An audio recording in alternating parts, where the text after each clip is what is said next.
Previously, on many-body quantum mechanics, we learned that if you have a single particle, then obviously you can write that state as a linear combination of its basis states. That's what a basis state means.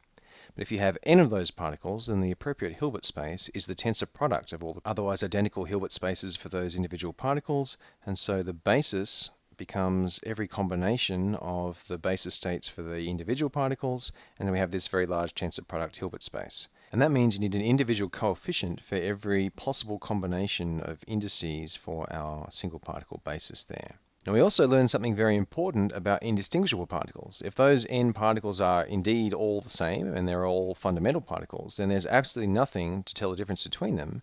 And that means that if we interchange any two of them, we have to get exactly the same physics. And we learned that that means that the best we can do when we interchange them is that we have to either get a plus sign or a minus sign in our coefficients.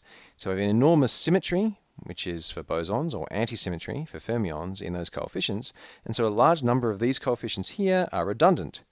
And rather than live with a situation where we can write down states that don't have the correct symmetry, so we can make mistakes in how we write these things down, what we did instead is we invented a notation where the symmetry or antisymmetry was built in fundamentally to the description of the state itself. And so the coefficients of those things, those coefficients are actually independent. They're just normalized in the normal way. And this notation is called occupation number notation. Some people call it second quantized notation for historical reasons that don't really mean anything. So if we want to deal with this occupation number notation by preference, then it turns out that the best way to deal with operators in that notation is to build them out of creation and annihilation operators. These things here. And creation and annihilation operators for bosons work exactly the same way as ladder operators work for harmonic oscillators. For fermions, they work in a similar way, except instead of commutation relations being given by this, you get anti-commutations being given by that. If you're building things out of these creation-annihilation operators, a very common thing to use is the number operator, which is just delete one, then create one particle, and it turns out that just gives you the eigenvalue of the number of particles in your state.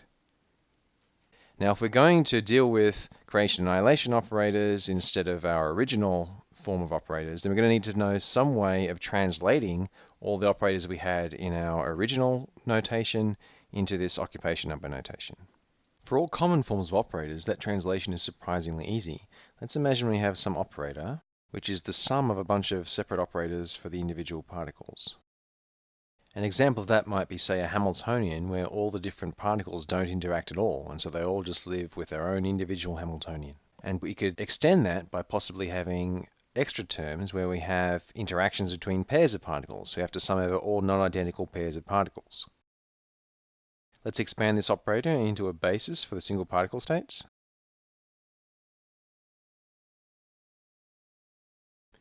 But because these states here are a basis for the pth particle, then these things here are a basis for the operators acting just on the pth particle. And similarly, these things here are a basis for the combined Hilbert space for the particles p and q. So all we need to describe this operator in general are these coefficients. And these coefficients have indices which describe which states we're coupling between, but they do not have indices which describe which particles. So there's no p index on those coefficients, and there's no p and q index on those coefficients. Now, why is that?